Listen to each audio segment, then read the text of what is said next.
Okay.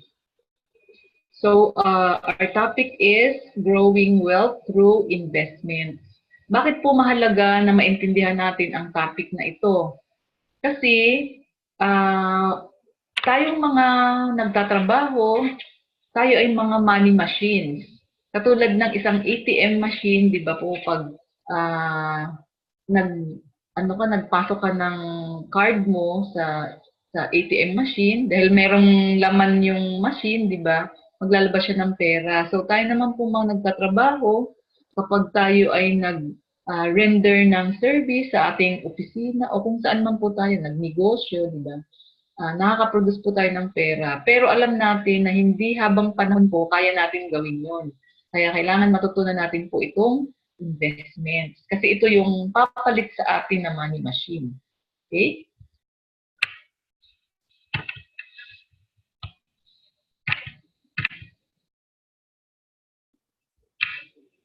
So, meron pong tinatawag na capital markets. Ito po yung pinagkukunan ng pera ng mga nagninegosyo or may project, no? So, to know how money works, it is important to understand how financial markets work. In general, when a company needs to raise money, it can either issue stocks or bond certificates.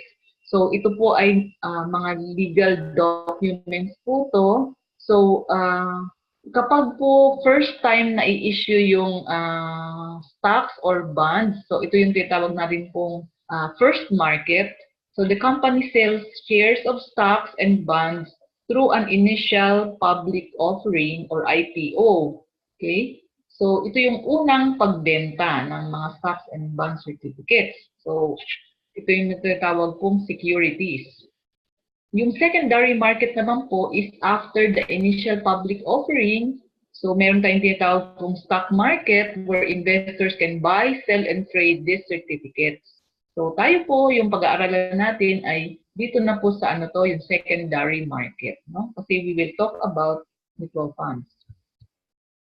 Anong pagkakaiba po ng stocks at saka ng bonds?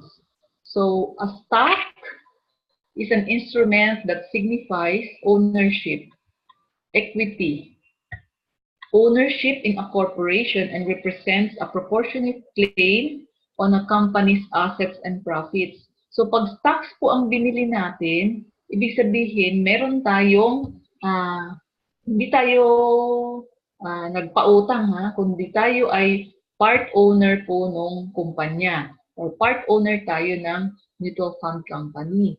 Kaya bilang part owner, di ba, kung kumita yung kumpanya, meron tayong share doon sa profit. Okay? As well as the company's assets, no?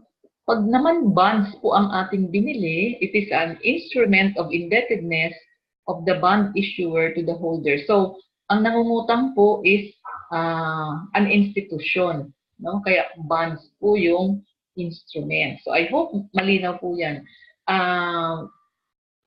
In terms of priority po, sino yung unang babayaran? Yung bang nag-issue ng bonds o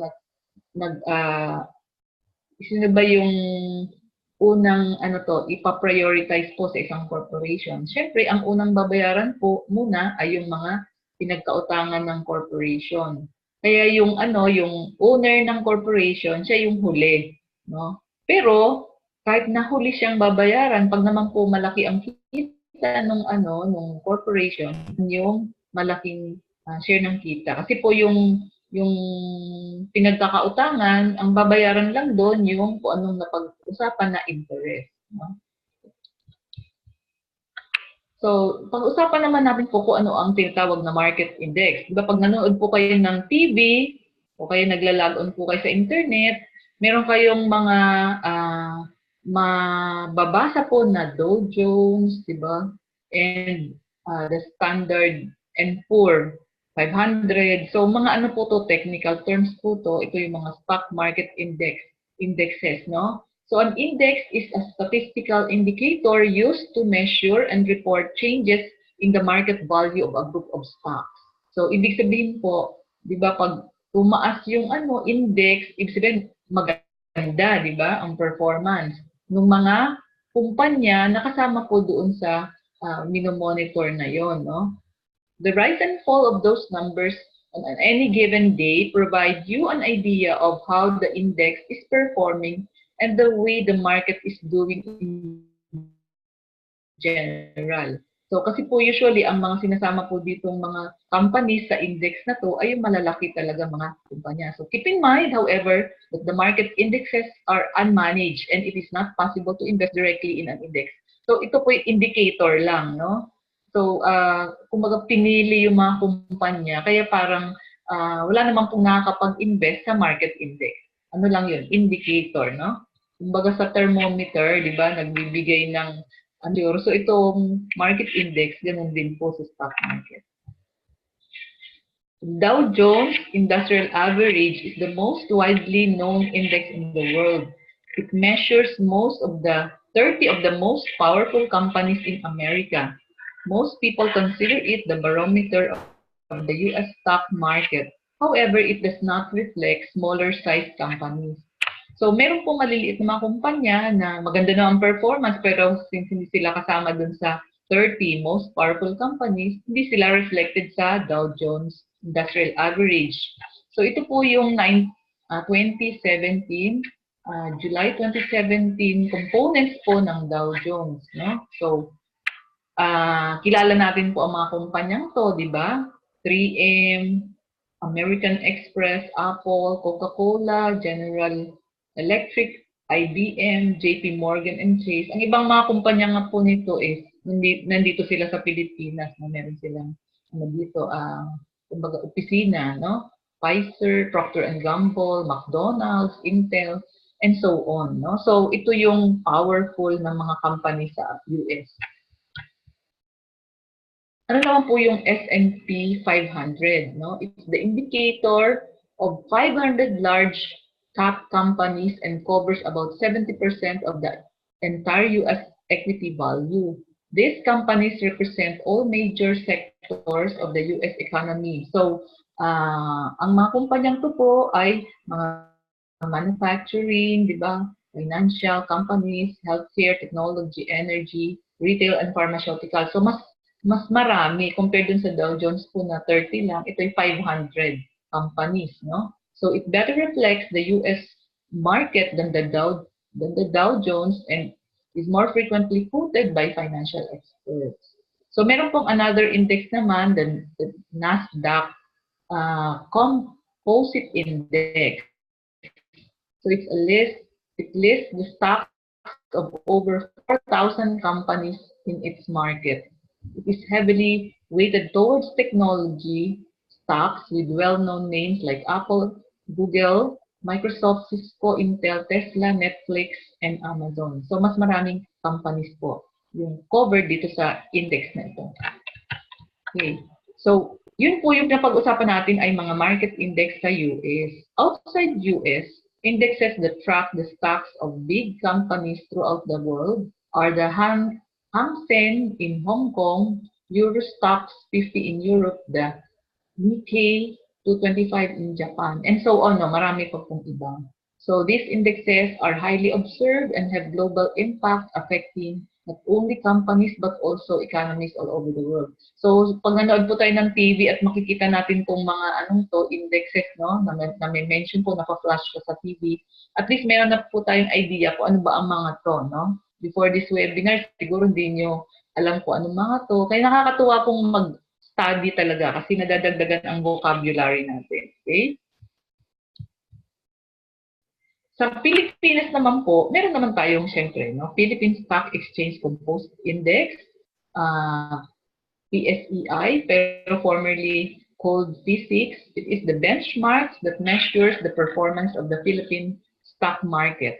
It is composed of the 30 common stocks of listed companies which were carefully selected to represent the general movement of the stock market. So as of July 13, 2017, ito po yung mga kumpanyang kasama dun sa ating PSEI index, no?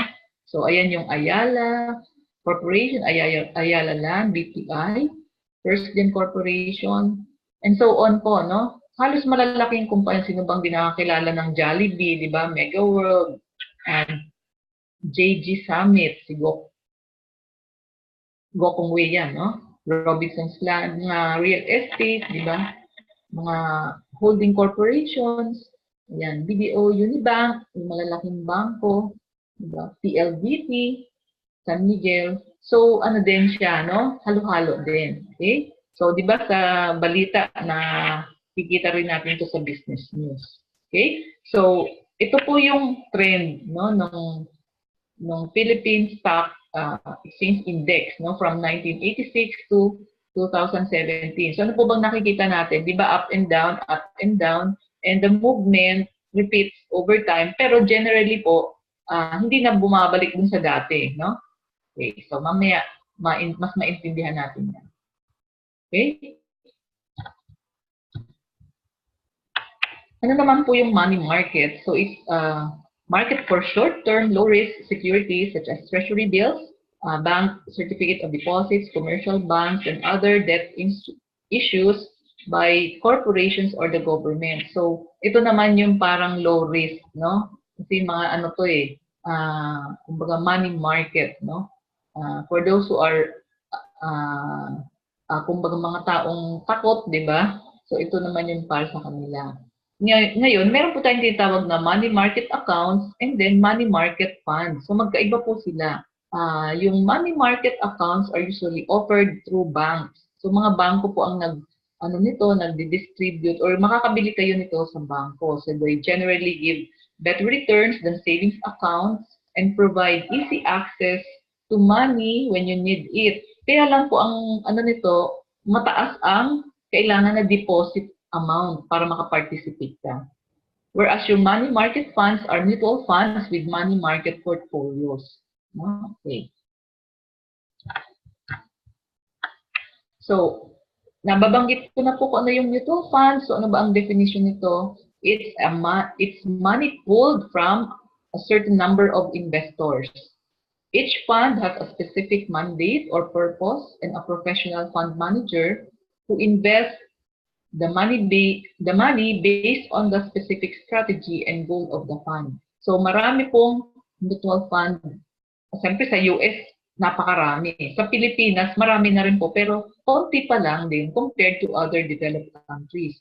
Kaya nga po, bakit tayo nag-aaral ngayon? Kasi gusto natin maging komportable po kayo dito sa money machine na to, no? Mutual fund investment.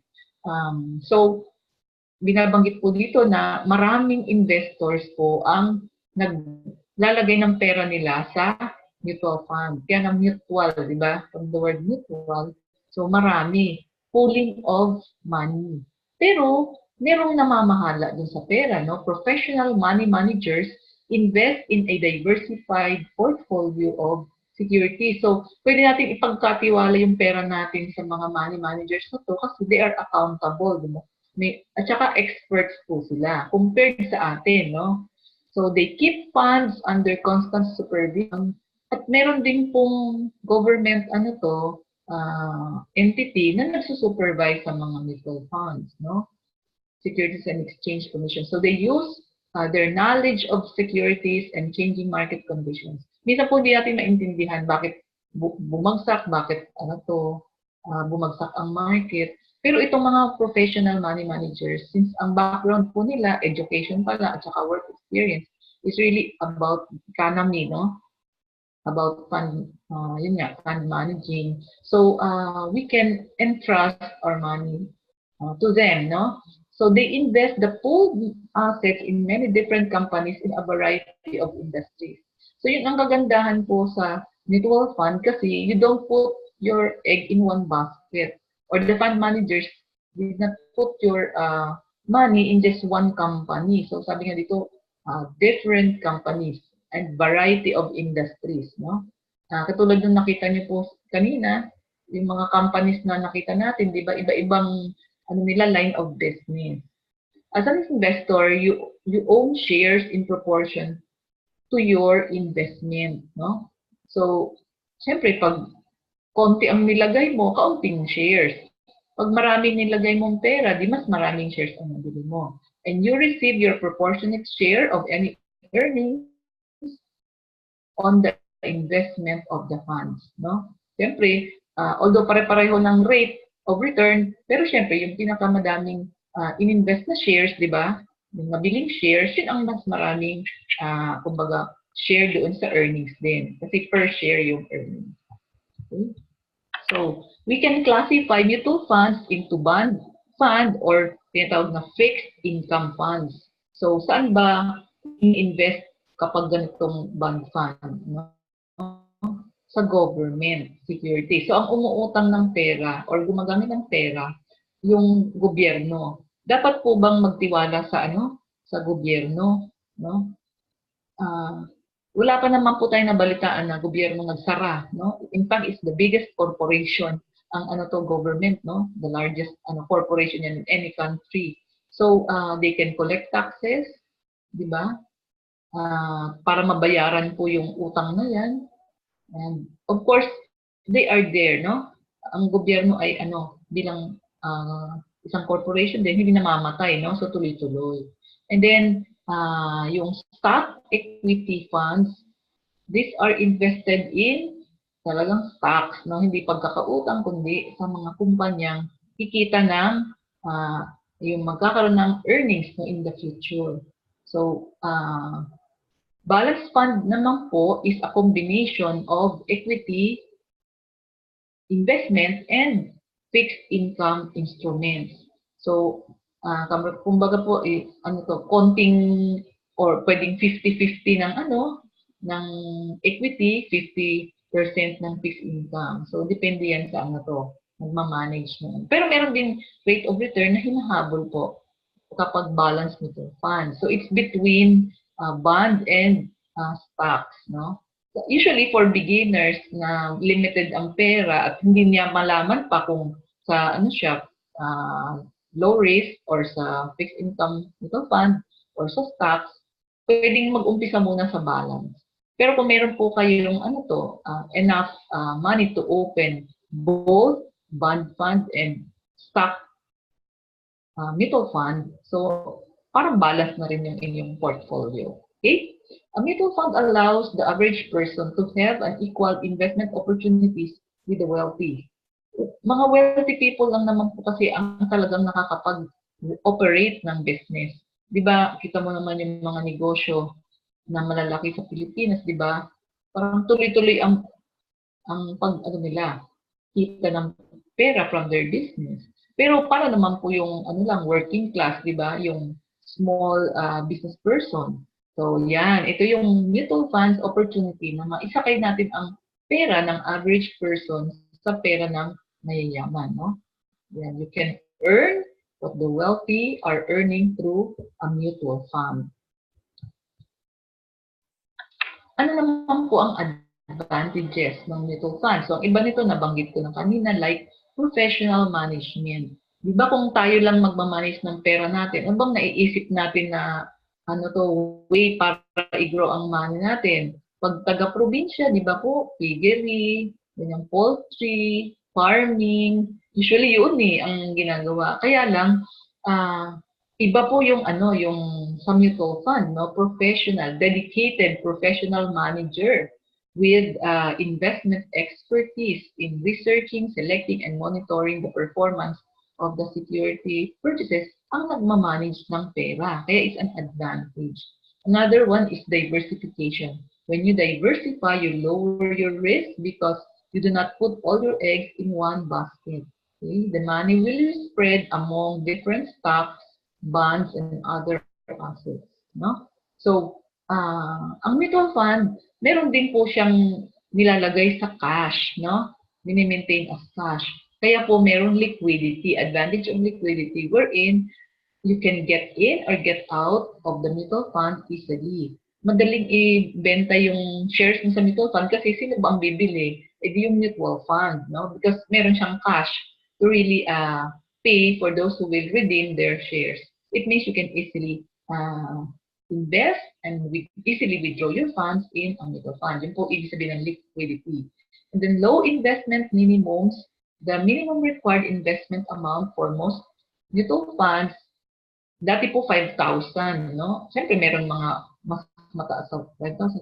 Pero meron na rin po tayong mutual fund ngayon na ang initial investment is 1,000, no? Even meron din ano to, no, yung additional investment na 1,000 lang, pero meron na rin pong to top up 500 pesos lang. So it's really very affordable now. Okay? But syempre, we have to be transparent na meron pong disadvantages din ang mutual funds. The returns are not guaranteed. Syempre, lalo na pag stock, di ba, mutual fund, there are risks involved. Okay? Eh, mas malaki nga po yung risk na tinake nung talagang may business, di ba? Kasi hindi niya, tayo nga, ano lang, shares lang, di ba, ang ownership natin. Eh, yung nag-operate ng business, di ba? Mas malaki ang risk na tinake niya. Okay? So, another one, fees can reduce your return unless you have zero load benefits. We're happy in IMG kasi one of the membership benefits is zero load. No? Kung sa ano to, Rankver tayo, through Rankver tayo mag-invest sa mutual fund. Now,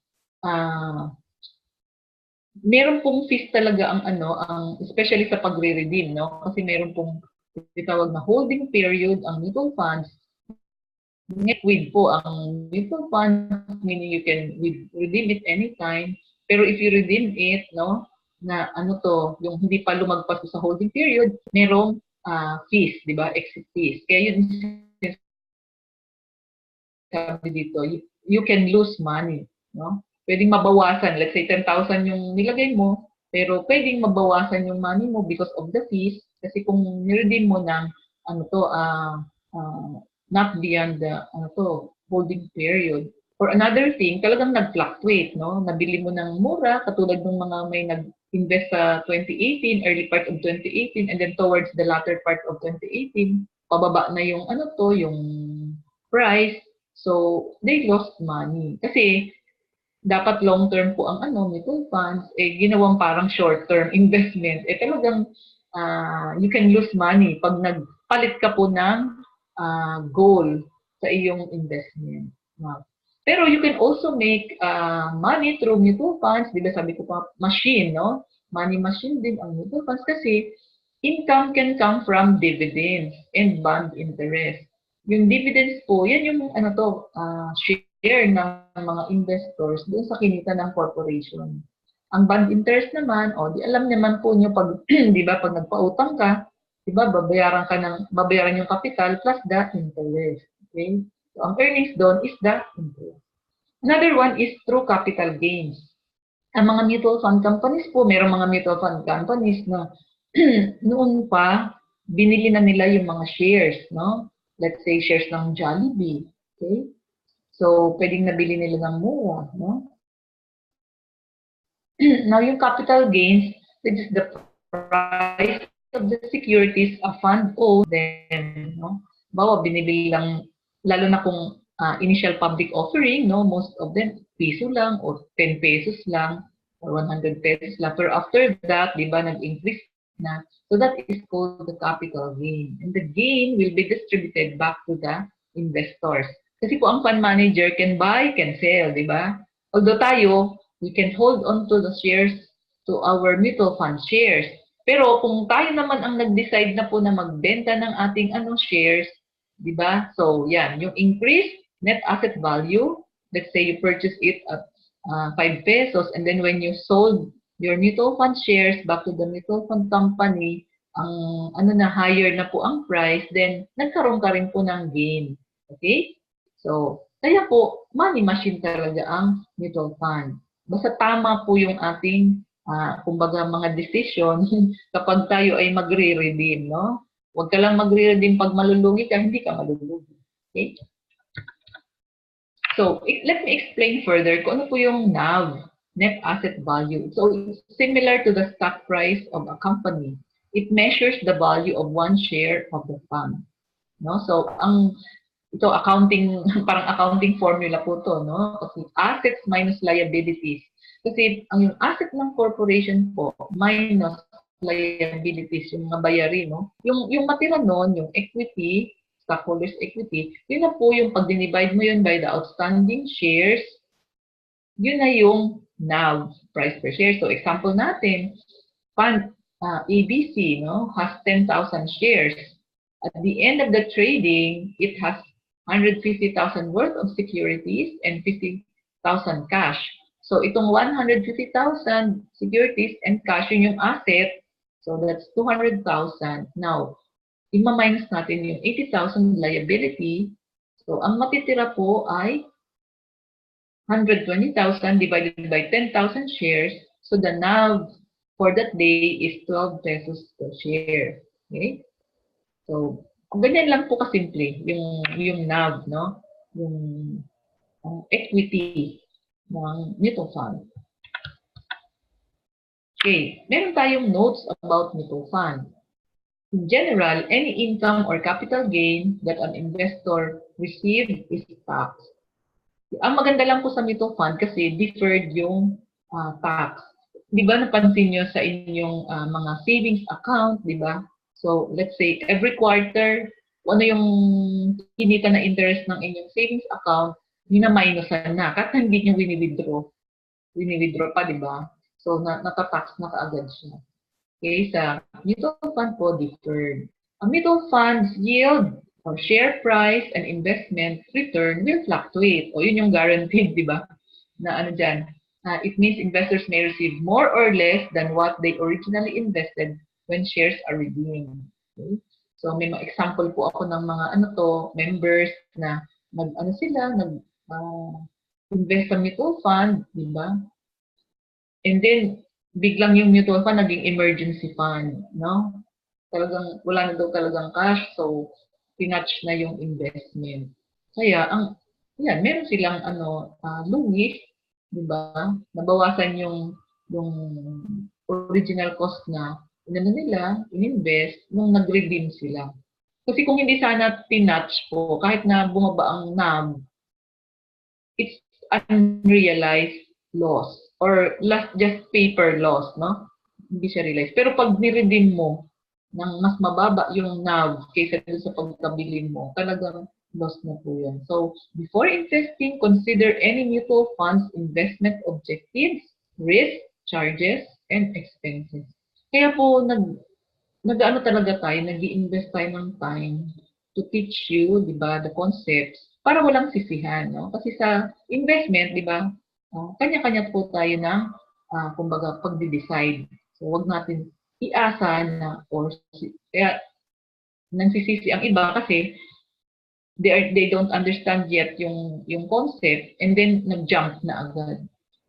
Now, halimbawa lang din na nag-jump ka. So, at least po, parang i-observe mo yung naging galaw ng iyong mutual fund investment, i-observe mo lang. Kaya, mas maganda kung nilalagay mong pera dyan, yung hindi mo talaga kailangan. Okay? Kasi, observe mo lang yung pag-fluctuate. Pero pag talaga po, yung inilagay mo, may paggagamitan ka pala talaga, nagbaka sakali ka lang na baka tumaas, but that time na gagamitin mo, kumita na, that is not guaranteed, no? Kasi po, nagpa-fluctuate talaga ang market. Okay? Now, let me teach you the mutual fund money cost averaging because this is the strategy to systematically purchase shares of a securities product to offset investment risk in a fluctuating market. So, guaranteed naman pala magpa-fluctuate ang market. Diba yung kaninang pinakita kong PCSI na graph, diba?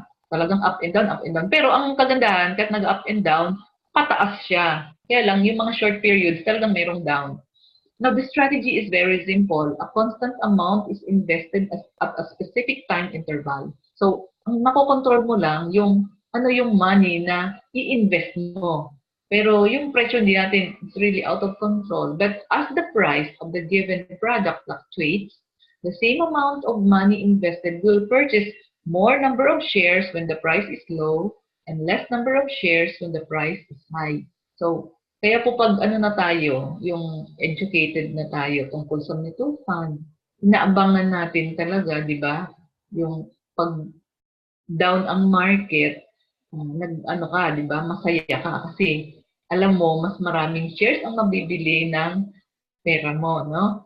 Pero we cannot naman determine when it will go down. Kaya, ang ano dito, strategy is money cost averages. Just continue to buy shares, no? So, money cost averaging does not guarantee a profit or prevent loss in a declining market. It is important to consider your ability to continue regular purchases through different economic conditions. So, parang since ang goal naman natin sa mutual fund is really to buy shares, no? Kasi yun yung money machine nga natin in the future.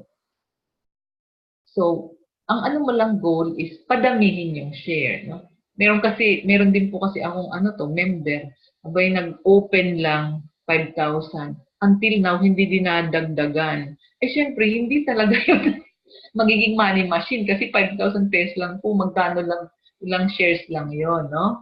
So, kaya money cost averaging means continue to buy shares. Ang ano mo is paano ka magtipid, di ba? Para meron kang pambiling shares, no? Yun yung challenge. Okay, let me show you this example, no?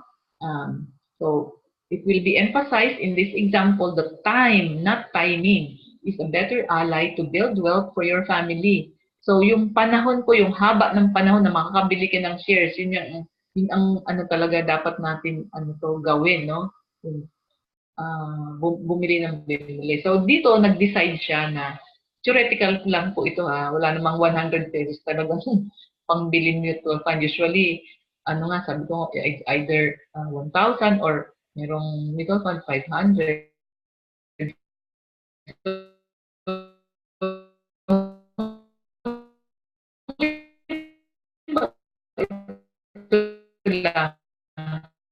Para mabilis lang tayo makapag-compute po ng number of shares na nabili. So, for mga, okay? So, 100 divided by 100 pesos contribution divided by 100 price per share. Okay? So, how many shares were bought? Only one share, no? Pero nung bumaba yung presyo to 50 pesos, 100 yung pambili niya. So, 2 shares were purchased.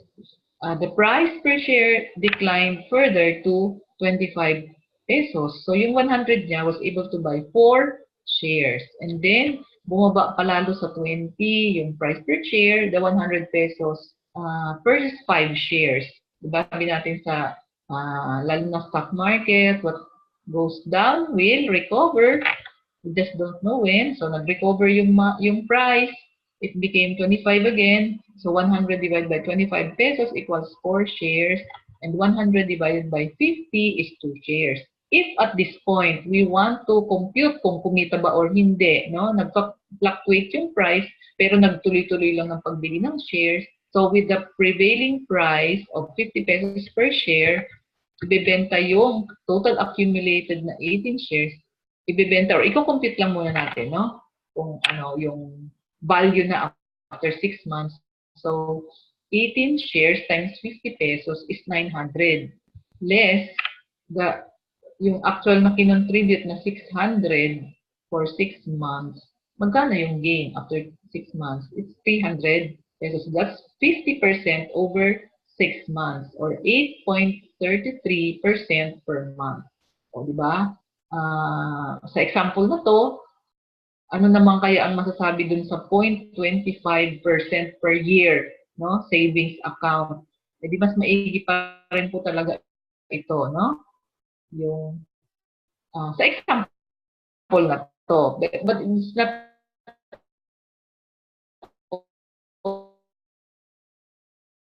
always the case, no?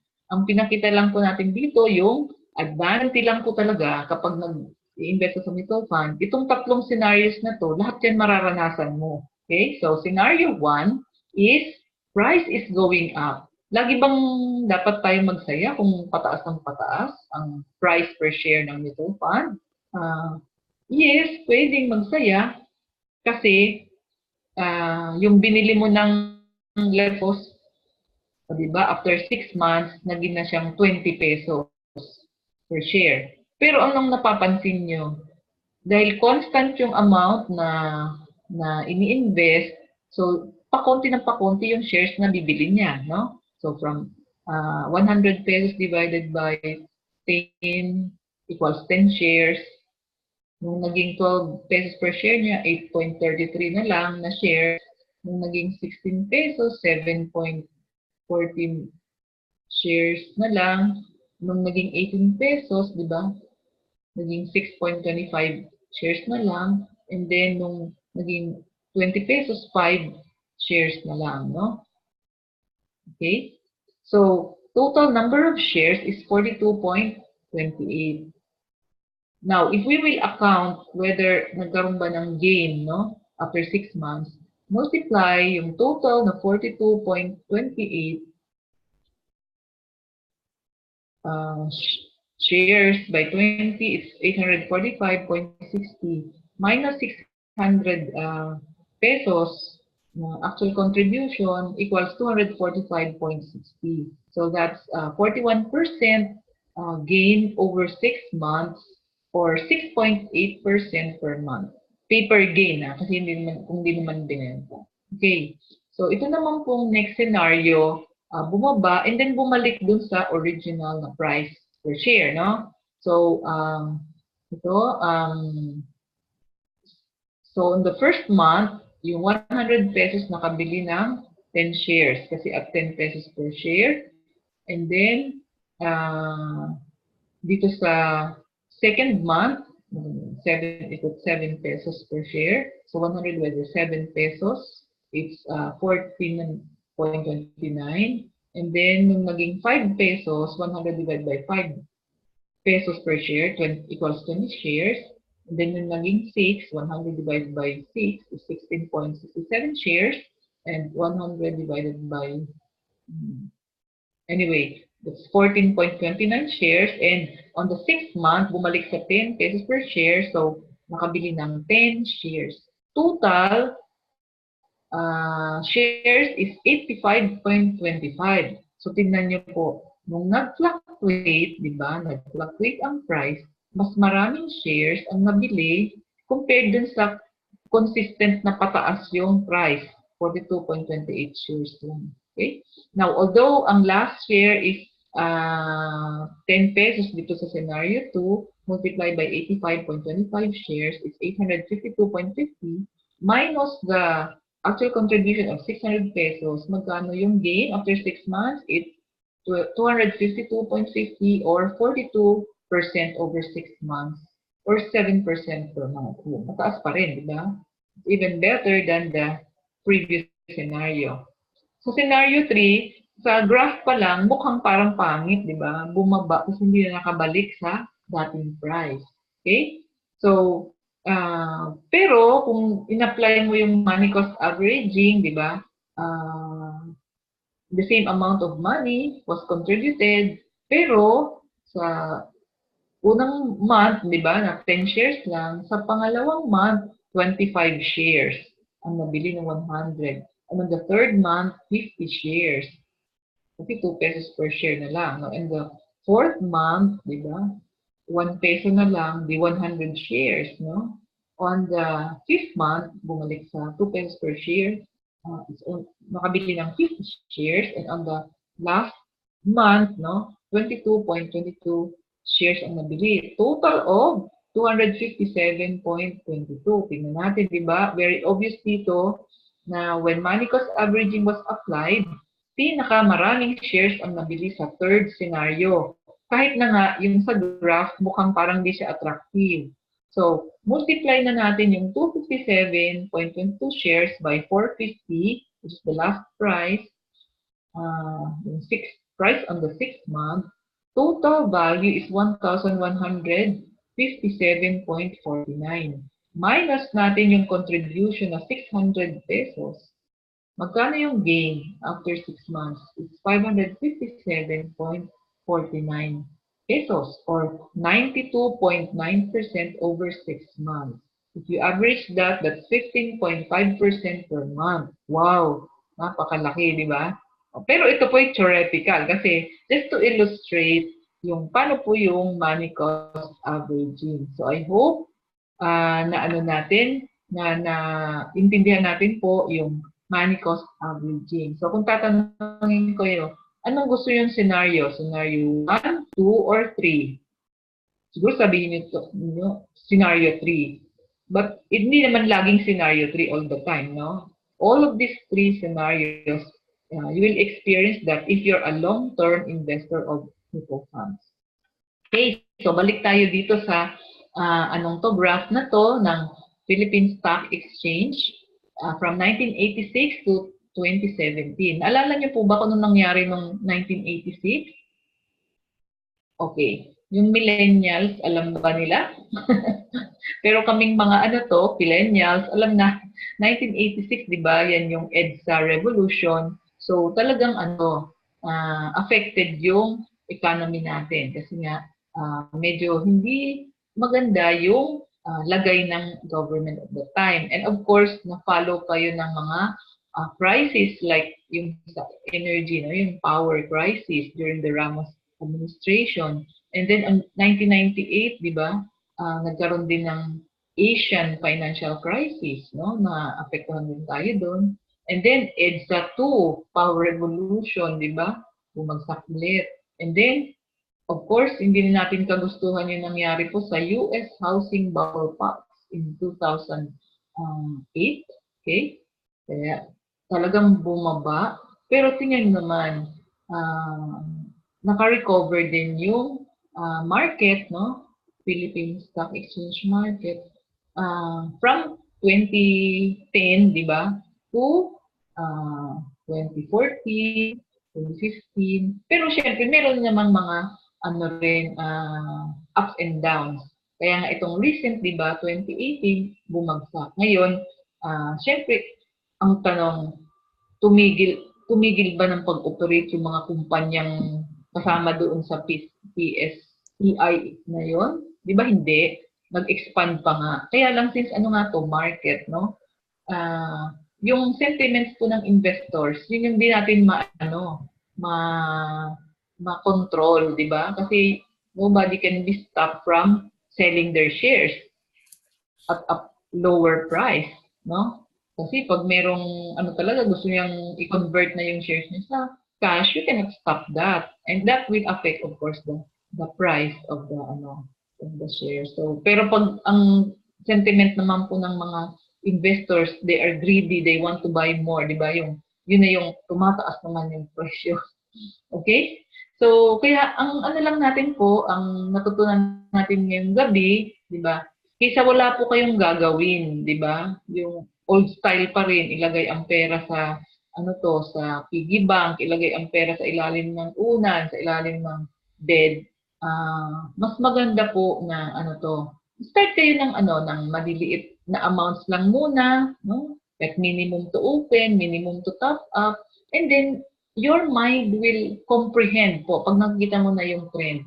Tsaka wag mo nga ilalagay po yung perang talagang kailangan mo kasi it's not really for investing. Kung may paglalaanan ka ng pera, ito, yung ilalagay mo dito ng pera, yung hindi mo kailangan ngayon, pero gusto mo lumago para pag dumating ang time na let's say kung OFW ka, hindi ka na makatrabaho, hindi ka na gusto mo nang umuwi sa Pilipinas, yung mga shares na yon, yung unti-unti natin i-convert na sa cash kasi we need it to buy our necessities, our needs, no, when we retire. Okay? So sa akin, ganun po lang kasimple yung pananaw ko sa yung mutual fund investment. So money machine siya. Kaya lang kung wala ka namang shares sa mutual fund, sabi nga, parang pinanood mo lang yung yung magandang opportunity na sana money could work for us. Okay, so this is all.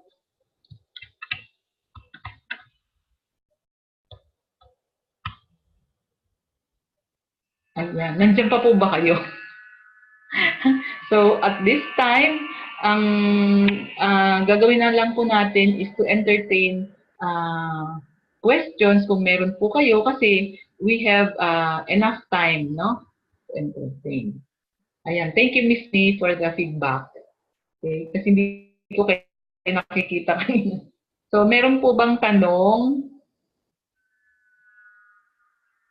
Uy, we are 55 in this meeting. Oh, 56, nadagdagan pa. Okay. Thank you so much for attending. Kasi ito po, okay lang na ulit-ulitin niyo po yung pag-attend niyo dito kasi ang goal natin is for you to become also a financial educator. Okay? So, yung maikwento nyo, ma-explain nyo rin po yung book, di ba? Book study to. Kasi meron talagang magtatanong sa inyo tungkol sa mutual dahil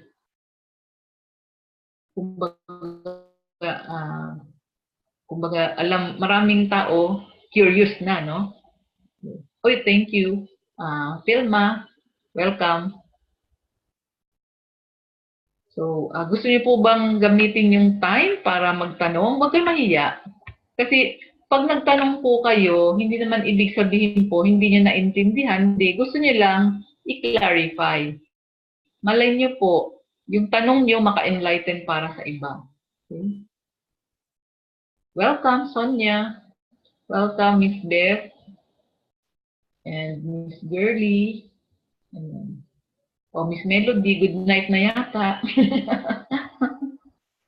Okay? So, kung wala naman po kayong